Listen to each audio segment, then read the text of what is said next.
Dear students, very good afternoon.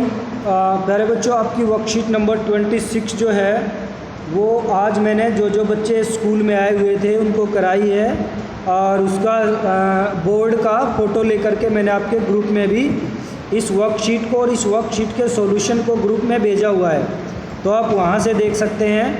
Worksheet आपकी जो है ये विंड पोएम की वर्कशीट है। विंड पोएम है जिसके जो पोइट हैं वो हैं सुब्रमण्या भारती।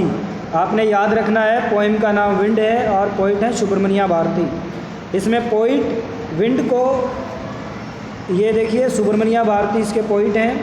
पोइट इसमें विंड को एक चैलेंज की तरह, एक हार्डशिप की तरह हमें दिखाते हैं। एक सिंबल की तरह विंड को दिखाया गया है, जो कि एक हार्डशिप और जो चैलेंजेस को सिंबलाइज करता है। किस प्रकार से हमारे जीवन में मुसीबतें आती हैं, किस प्रकार से हमें उनका सामना करने के लिए हमेशा तैयार रहना चाहिए, इस पोएम में बताया गया है। Wind come softly, don't break the shutters of the windows, don't scatter the papers, don't throw down the books on the shelf. तो हवा को, मुसीबतों को जो है पोइट कहते हैं कि आराम से आओ हवा, तुम धीरे से चलो, और खिड़कियों को मत तोड़ो, पेपर्स को मत बिखराओ, और जो सेल्फ पर अलमीरा पर जो किताबें उनको नीचे मत गिराओ। There look what you did, you throw them all down. देखो तुमने क्या कर दिया, तुमने सबको नीचे गिरा दिया। You tore the pages of the books, तुमने किताब के जो पेज हैं उनको फाड़ दिया। यू ब्रॉट रेन अगेन, तुम दोबारा से बारिश ले आए। You are very clever at poking fun at weaklings, poking fun है ना, एट पोकिंग फन का मतलब होता है मजाक उड़ाना, वीकलिंग्स होता है कमज़ोर जो चीज़ें होती हैं, कमज़ोरों का, है ना, लाचारों का तुम मजाक उड़ाने में बड़े चतुर हो। फ्रेल क्रम्बलिंग हाउसेस, है ना, लड़खड़ाते जो घर होते हैं, डोर्स होते हैं, और ड्राफ्टर्स, है ना, राफ्टर्स होता है जो सतीर वगैरह होते हैं, जो कड़ियाँ होती हैं घर में, उनको राफ्टर्स कहते हैं। क्रम्बलिंग वुड और क्रम्बलिंग बॉडीज, क्रम्बलिंग लीव्स और crumbling hearts. The wind god winnows and curses all them. ठीक है, तो ये सब जितनी भी जो कमज़ोर चीज़ें हैं उनको ये हवा परेशान करती है। मतलब जीवन में जो कमज़ोर होते हैं उनको मुसीबतें बड़ा परेशान करती हैं। He won't do what you tell him, वो नहीं करेगी जो आप उसे कहोगे। हवा को बता रहा है, मुसीबतों को बता रहा है। So come let's build strong homes, तो आओ हमें क्या बनाना है, हमें मजबूत घर बनाने हैं। Let's joint the doors firmly, आओ दरवाज़ों को अच्छे से ज्वाइंट करें। Practise to firm the body, make the heart steadfast. ठीक है, अपने हृदय को क्या स्थिर बनाएं, कठोर बनाएं, मजबूत बनाएं।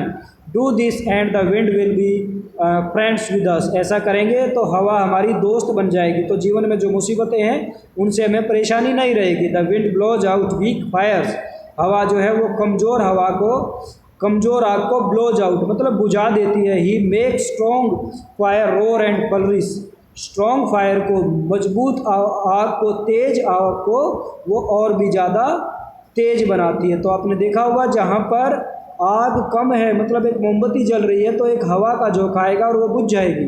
और किसी जंगल में आग लगी हुई है, कहीं पर बहुत बड़े एरिया में आग लगी हुई है, तो तेज़ हवा आएगी तो आग और ज़्यादा बढ़ेगी। हिज फ्रेंडशिप इज़ गुड, उसकी जो फ्रेंडशिप है वो अच्छी है। We praise him every day, हमें प्रतिदिन उसकी प्रशंसा करनी चाहिए। तो पोइट कौन है? सुब्रमण्या भारती। ये आपकी बेटा पोएम है और इसको अपनी टेक्स्ट बुक से भी ज़रूर पढ़ेंगे। ये क्वेश्चन है आपके। The wind blows out, wind हवा बुझा देती है, कैसी आग को? वीक को, वीक फायर को, यहाँ पर क्या आ जाएगा? वीक आ जाएगा। एंड मेक्स स्ट्रॉन्ग जो फायर है उसको क्या बना देती है? Row or and flourish. तो आपका आंसर नंबर 4 यहाँ पर हो जाएगा। What do you think the point, है ना, इस पोएम में विंड को किसके लिए सिंबलाइज किया गया है? मैंने अभी आपको बताया था, चैलेंजेस और हार्डशिप के लिए इसको सिंबलाइज किया गया है। नंबर 3 इसका आंसर हो जाएगा। Anaphora is a reticle device, the feature repetition of a word और फ्रेज एट द बिगिनिंग, याद रखना आपने, बिगिनिंग में ऑफ सक्सेसिव सेंटेंस। ठीक है, अगले सेंटेंस के फ्रेज, क्लॉज और विद ठीक है। जैसे ये हो गया विद, यहाँ पर अगले में फिर से विद आ रहा है, ठीक है, स्टार्टिंग में आ रहा है और रिपीट हो रहा है, तो फिर ये एनाफोरा हो जाएगा। इसमें देखेंगे ऐसा कोई जो रिपीट हो रहा हो और साथ में आ रहा हो, ठीक है। जैसे डोंट ब्रेक द स्टर्स, डोंट पहले आ गया और डोंट यहाँ पर आ गया, दोनों सेंटेंस में डोंट स्टार्टिंग में, तो एनाफोरा ये हो जाएगा। फ्रेल क्रम्बलिंग, ठीक है, क्रम्बलिंग आ रहा है लेकिन फ्रेल नहीं आ रहा, ये नहीं होगा। द विंड यहाँ पर नहीं आ रहा, ये भी नहीं होगा। डू और ये भी नहीं होगा, तो इसका आंसर क्या हो जाएगा, फर्स्ट वाला। और आपका डी है, the word crumbling in the extract does not correspond to, ऐसा वर्ड जो क्रम्बलिंग से संबंधित नहीं है, ठीक है। फ्रस्ट्रेटिंग भी क्रम्बलिंग होता है, स्टारिंग है ना, और जो सटरिंग भी और जो क्लप्सिंग भी। बॉन्डिंग का मतलब होता है जोड़ना, तो ये इससे संबंधित नहीं है, ये आंसर हो जाएगा। The poet in the extract is not asking the people to say, ठीक है, क्या करने के लिए पीपल को, ठीक है, पीपल टू स्टे, क्या नहीं रहने के लिए कह रहा, प्रीपेड रहने के लिए कह रहा, तैयार रहो कहता है बिल्कुल, स्ट्रॉन्ग रहो कहता है, हिडन छुप जाओ, मुसीबतें आए तो छुप जाओ, ये नहीं कह रहा, हेल्दी भी रहने के लिए कह रहा है, तो इसका आंसर सी हो जाएगा। Which of the quote match the tone of the extract, extract की टोन किससे मैच हो रही है। Doubt everything, find your own light, Buddha नहीं। In my case I can sincerely say nothing is impossible, Novak जोकोविच नहीं। Life is a balance of holding on and letting go, Rumi, ये भी नहीं होगा। द ग्रेटर, एक ही बच गया, the greater your storm the brighter your rainbow एनिमस, ये बिल्कुल सही होगा, ठीक है।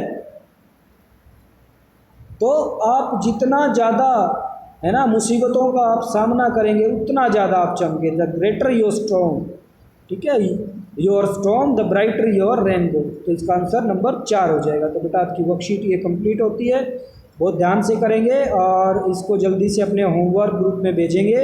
और जिन बच्चों को स्कूल बुलाया जाए वो बच्चे ज़रूर स्कूल आने की बेटा कोशिश करें। स्कूल में भी आपको वर्कशीट से अलग भी पढ़ाया जाता है, आपका सिलेबस भी पढ़ाया जाएगा। तो अपनी वर्कशीट को ध्यान से करें, कुछ समझ में नहीं आए तो फ़ोन करके ज़रूर पूछें बेटा। Thank you.